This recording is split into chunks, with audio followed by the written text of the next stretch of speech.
as I talk to you, you and your partner are either doing the same thing or you're doing very contrasted things. So that clarity is always happening. It's really the same or it's very different. It's not sort of kind of mushy-fishy.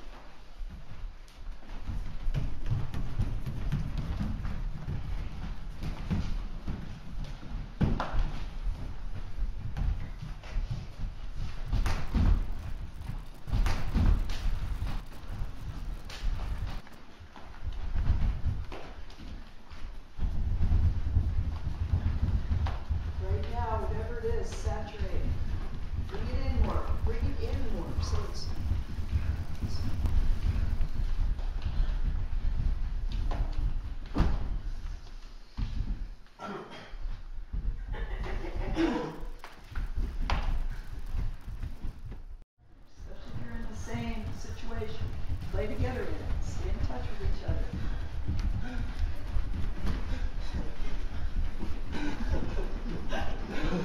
Silent, silent. Still with your partner.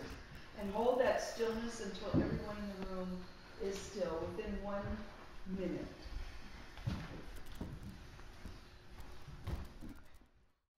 It's a good thing. It's a good thing. Yeah, I found myself single with children at one point, and I had to really. This was in California in the 70s, and so I had, had to start work and getting students, and at the time, I just wanted my classes to be fun, so that people would come back, so that I could buy milk.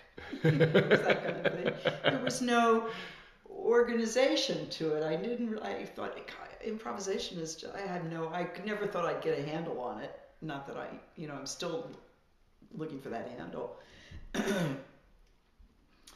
But I don't know why so many people then in the 80s, when the economy changed, a lot of people that were teaching ended up having to find other ways to earn livings because there just wasn't enough. But I lucked out. I really don't know what it is that has I guess one thing about it is that this thing, action theater, it's like nobody's doing anything like it. It's its own manifestation. And it appeals to people. So there's that. I guess there's something about the way I teach that might appeal to people. I don't know. As we go along. Maybe you already did that. Yeah. That's what I'm saying. I think a lot of you are already doing that, but now I want to name it in case some of you weren't. So you always know, the thing about frames, this is what's so amazing about improvisation, is that you always know where you are. Remember? You always know where you are, because I'm always in the frame. And if I'm not in this frame, then I'm going to be in this frame. But I'm never not in a frame. I'm never like, my feet are never off this ground. I'm always in a frame. Either this one or that one.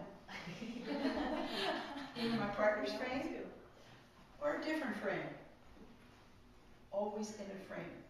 If I'm not in a frame, it's because I've gone to sleep. I'm thinking about, I'm out of the improvisation, thinking about the improvisation. Okay. What did you say, Jason? I heard is how my partner, how that frame is inhabiting the room. So I am going to take that as a note, and I'm going to inhabit the room similarly, because that's part of the gestalt of that frame, part of its identity. What? I heart gestalt. Gestalt. Meaning I love Gestalt. You love Gestalt? Sorry. What do you love about it? It sounds a great word. I'm with the Gestaltist right now. It's just like. Oh, a therapy Gestalt. Sorry. Let's carry on. Please don't put that in the documentary. Gestalt therapy. You're in the frame.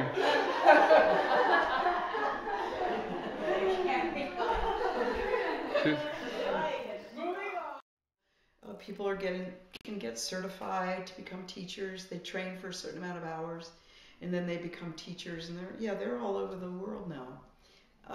Well, mostly Europe, here, Israel, Estonia. So they're scattered. There's none in Asia or South America or Africa. Yeah, it's a mystery to me. I don't get it. I still keep questioning it myself.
By becoming still together.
So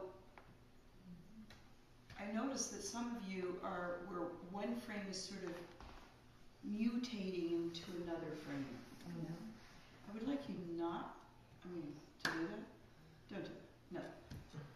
So that you're in a frame or you're in a different frame. When does it become the next? I think that's what you're talking about, what you call organic. Yeah, probably, yeah. Yeah. To me, that's sort of biding time. You know, I'm just going to like. Whereas if I know what my content is it's a different. If you're focused, if you're interested in content, then one frame can become another frame. There is this transformational practice that we do a lot, which we're not going to do this week because we just don't have time for all of it. But it is how one frame becomes another frame. But if we were to take a photograph of each instant in that transformation, it would be a very clear place that we could then frame and really stay in. Rather than, kind of don't know where I'm going, but I'm looking, searching, okay, now I think I might be someplace.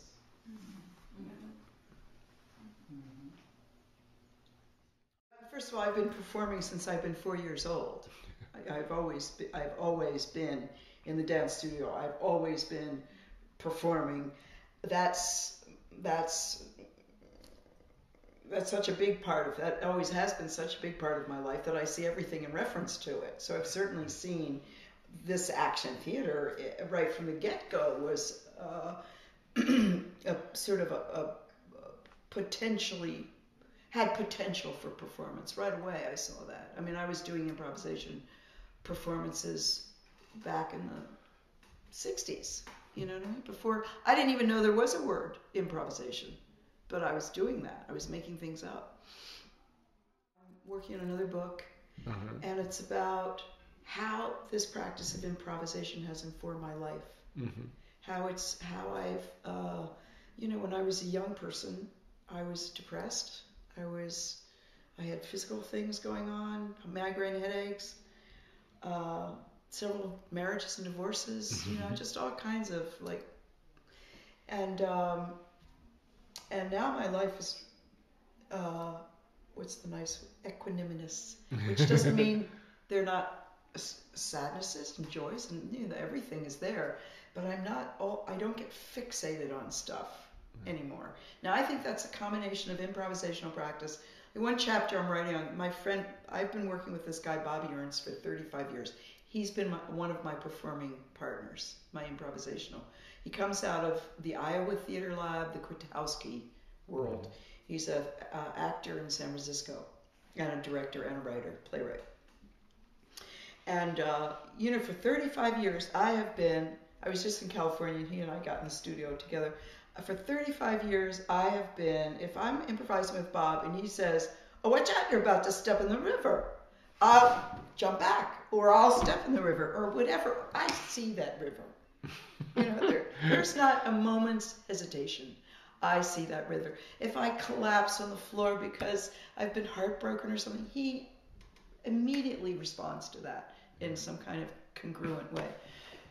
I've been practicing that for 35 years, changing. Accepting other reality changes, so that affects my daily life. I'm very open to change, to the change, to the mysteries, to the unknown, to all of that. I don't need to know what's going on. I don't need to know what's going to happen. So there are lots and lots of different ways that the improvisational practice and the performance of improvisation has really recreated Ruth. Yeah, it's very interesting to me.